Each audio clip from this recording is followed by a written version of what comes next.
For our first guide on installing Linux, we're going to be starting with Debian 12. This is what you'll see when you first boot when you have Debian 12 on an ISO on your flash drive.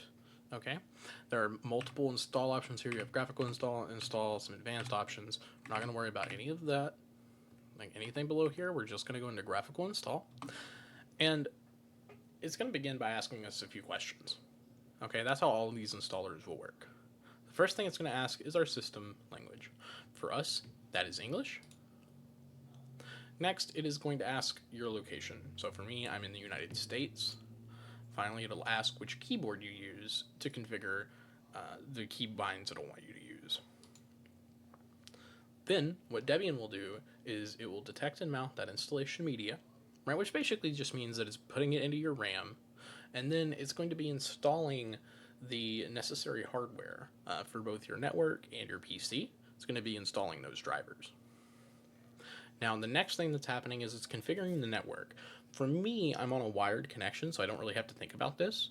But if you're on a wireless connection, you will have to spend time choosing your wireless network, signing in, all the normal steps you'd take, regardless of if you were connecting from a PC, a phone, etc. Next, it's going to ask us what we would like to make our host name for the system. That is basically how your system will show up to other systems on the same network. So for us, Debian is fine, because that way we'll know this is the Debian PC. Next, it asks for our domain name. So that's something like if you register a website, right? You'll see up here in the little text tip, it says it might end in a .com, a .net, .edu, whatever. But if you're setting up a home network, we can just make something up. So for us, we'll use the domain name of just Debian, because it doesn't really matter. The next thing that we're doing is we're setting up our users and our passwords. Now, the first password that it will want us to type in here is going to be for our root user. Root is basically the administrator on a Linux system. So I'm going to show these passwords because it really doesn't matter for my use case, because I'm just going to wipe this, and this is all just in a virtual machine for me. I'm just going to make our root password yes. The next thing we'll have to do is to configure a user and give it a password. So my full name, we'll just go with Cass, and we'll keep that as the username too, because it's real nice, it's real short. And then, like I said, we're making a password for this as well, and I'm just going to keep this as yes, because in Linux, if you are asked for an administrative password, right, and you're not logged into that administrator account, what it will do is it will ask that user then to put in their password, right? And if that user is created during installation like this one, they'll be added to the group of people who can use administrative features, even if they're not signed into that administrator account.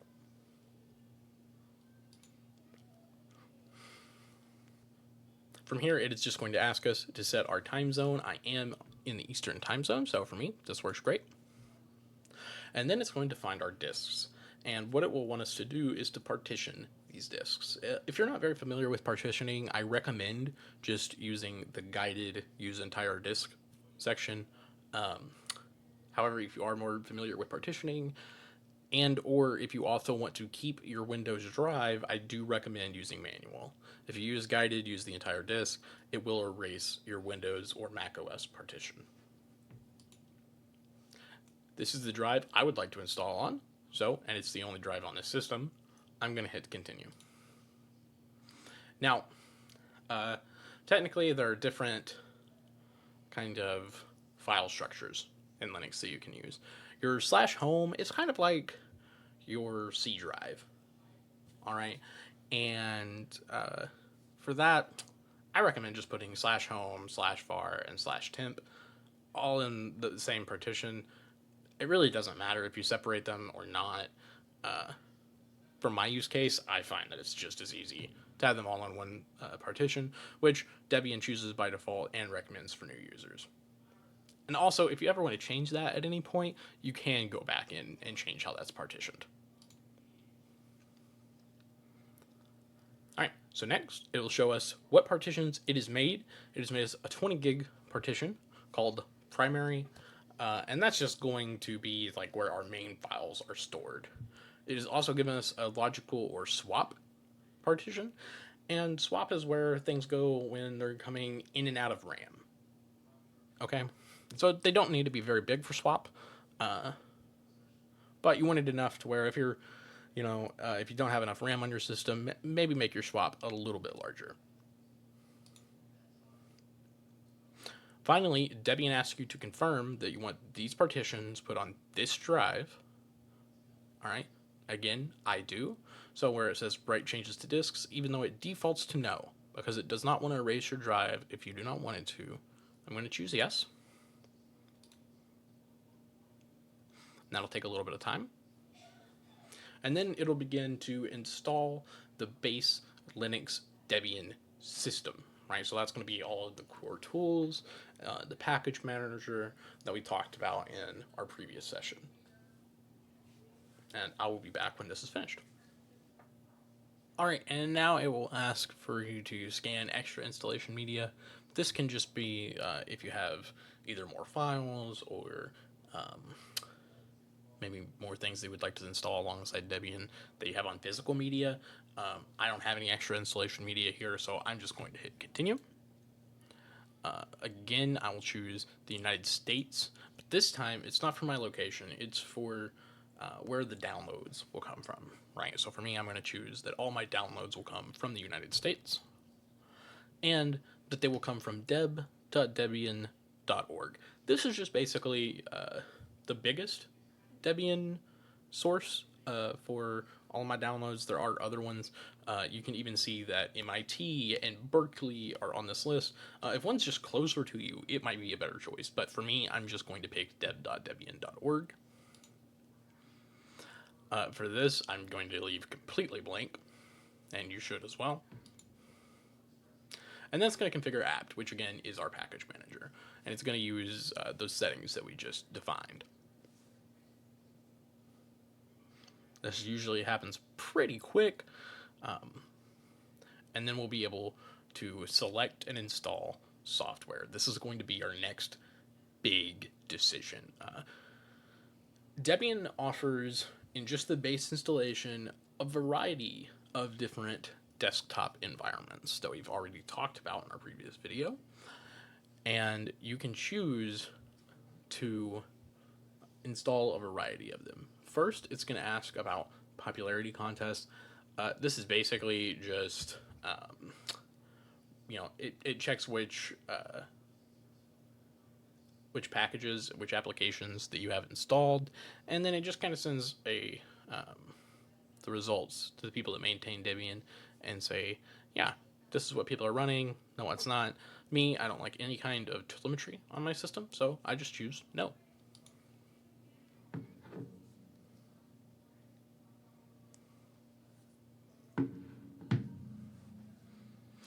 Now, here is where it will ask us for all of our options for which desktop environment we would like. There is like a default Debian one. However, I think what most people are going to do is choose one of these. Several of these are kind of Windows-like. Cinnamon, very Windows-like. Mate is kind of old-fashioned. GNOME is a little bit similar in some ways to Mac OS. It doesn't really look like Mac OS, but you do have a dock that runs like your standard used programs, and it will feel very familiar, I think, to people who are familiar with Mac OS. But there's plenty of options like XFCE, KDE Plasma, and Cinnamon that are more Windows-esque. So I'm just going to choose GNOME in our installation. I don't particularly even like GNOME. I think it uses, out of the box anyway, a few too many packages. But it is very common for Debian systems to ship with GNOME. Ubuntu, the probably biggest distribution that's based on Debian directly, it uses GNOME as its default environment. So it's something that a lot of people are also very familiar with and comfortable with. Pop! OS, another huge distribution based on Debian, also uses, granted a modified, but also uses a GNOME desktop. So it's what a lot of people are familiar with. And even if you're not actually installing Debian 12, if you are installing one of these other services, you can also use some of the tips in this video to apply to Ubuntu, to Pop! OS, to Linux Mint, to Zorin OS, to a variety of others that are all based on Debian, Ubuntu, or other downstream distributions. So I'm going to let it select and install this software, and then I'll be back.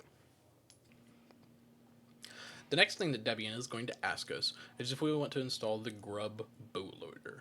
I recommend this. It's very straightforward, and basically all you have to do is when you reboot your system, it'll bring up a list of what's installed, whether you just have Debian, or you have Debian in Windows, or Debian in Mac OS, and then you just choose, yep, that's the one I want. So I would recommend you do install grub along with Debian. And then the location that we will install grub to will just be r/dev/sda. Then we'll install the grub bootloader. Okay, and now we are ready to restart into Debian 12. As it says here, be sure to remove the USB that you used for installation, and then click continue. You'll have to excuse me, the first thing I had to do was change the horrible resolution on this virtual machine that I'm running here. But as you can see, when you first launch into Debian, you will be granted with a little setup wizard here for the GNOME desktop environment. So let's go through that, shall we?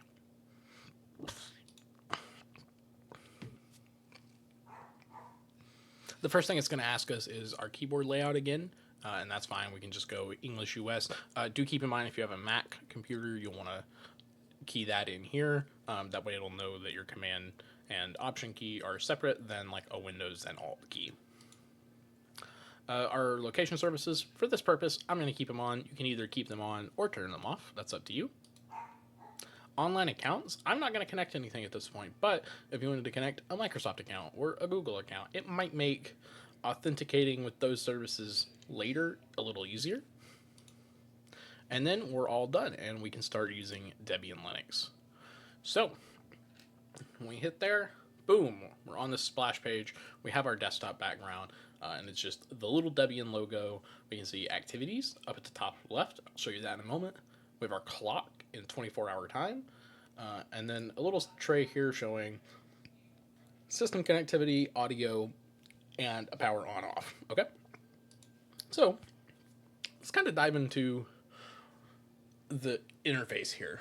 First thing we have is activities. You can also get to this is where you'll see all of your applications, but you can also get to that by just pressing your Windows key, okay? Or the command key on a Mac keyboard. You'll see that by default, our web browser is Firefox. We have an Evolution mail client here. This does come with LibreOffice, so as opposed to Mac or Windows where you would have to buy an Office suite, I'm just going to launch LibreOffice here. Okay, I'll ignore that. But LibreOffice comes pre-installed with Debian and the GNOME environment, at the very least. So you have a full-fledged Office suite ready for you to, make PowerPoints or spreadsheets or documents as you see fit. Okay. Going back, we have our file browser. This is called Nautilus. This is the default file browser for GNOME. I really like Nautilus, except for one thing.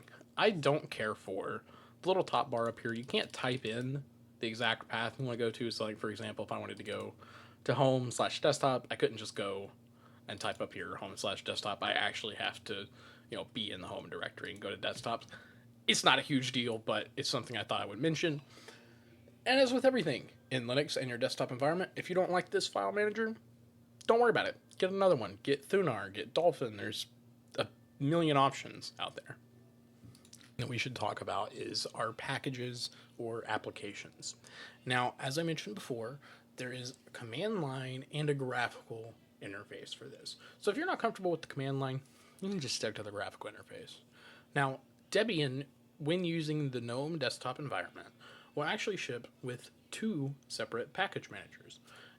It will have Synaptic, which is the Debian default and available on all flavors of Debian. However, Synaptic can be a little unintuitive for new users. So what I actually recommend with GNOME is that you just use this. This is the GNOME Software Center. And it is excellent. See, here we have our Explore tab, which is basically where you can find new applications, right? You can find boxes, which is for virtual machines, or maps, your contacts, clocks, files, those kind of things, see that they're installed.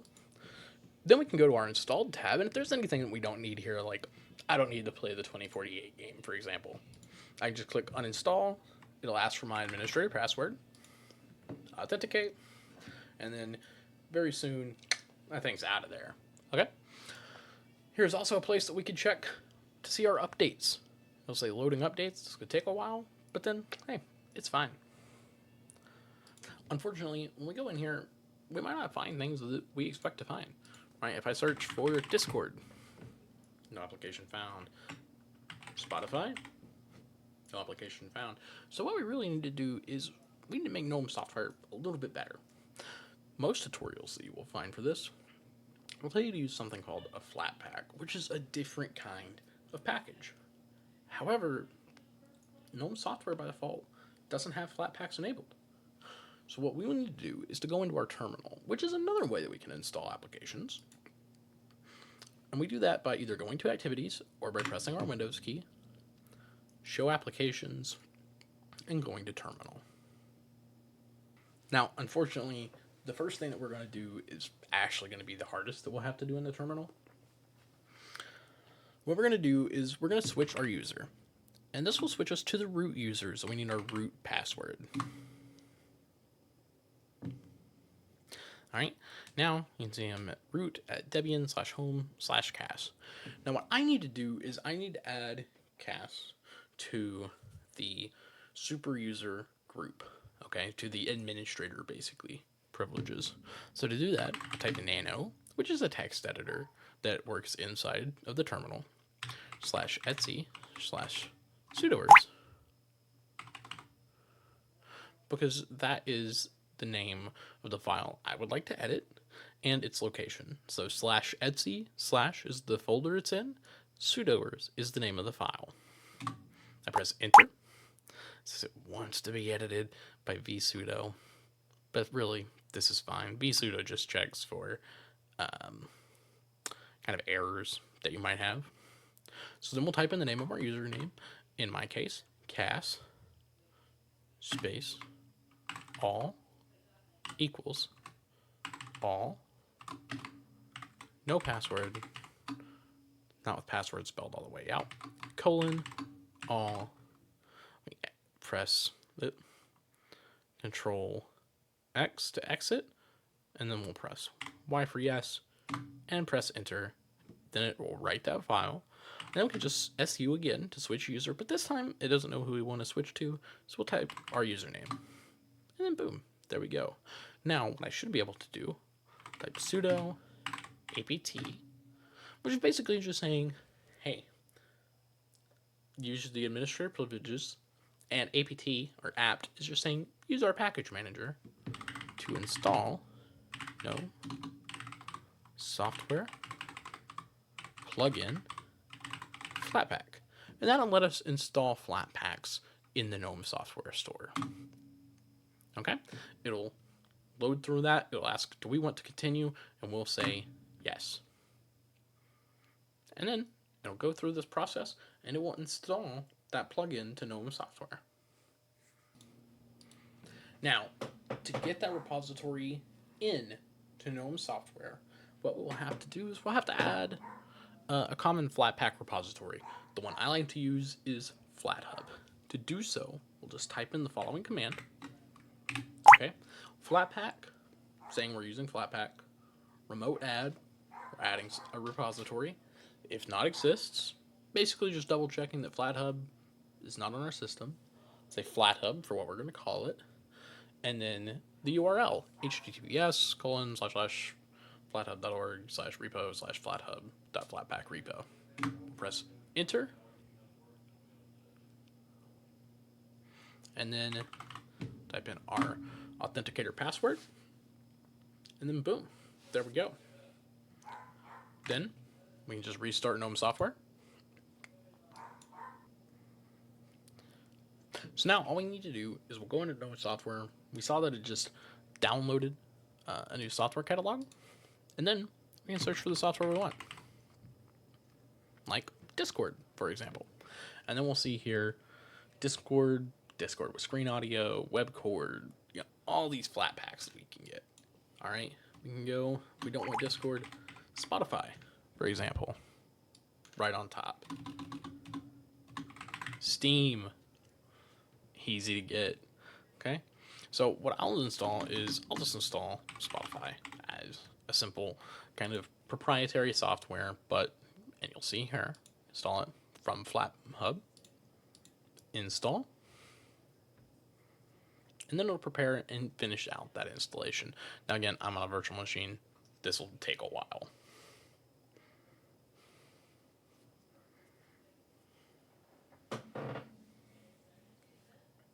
It will ask for my user password. I'll type that in, and then eventually, on my connection here, this will send through. As we can see, Spotify has been installed as a Flatpak from FlatHub, and we can just hit open. And then boom, there you go. You could log right in, play your music, and enjoy yourself. All right, so that's really all you need to know to start installing software on GNOME Debian. It is a fun experience, and other than that one little command, you really shouldn't have to enter any commands for quite a while. Now, if I wanted, I could just install more packages from the terminal, and this is really useful for installing multiple packages. I can show the same thing here from the terminal and just do flatpak install flathub.com.valvesoftware.steam. Now, if I didn't know that this was the exact package that I wanted from FlatHub, I could just say install FlatHub Steam, and then it would look for matches. Now, I know that it's the one that is just Steam. So it'd be this one right here. I type in 19, press enter, and it'll ask if I want to go through with that installation. In this case, I don't, just because I don't want to take up space on this virtual machine. But you get the point. It's pretty much everything you need to know. There we go. I hope you guys enjoy.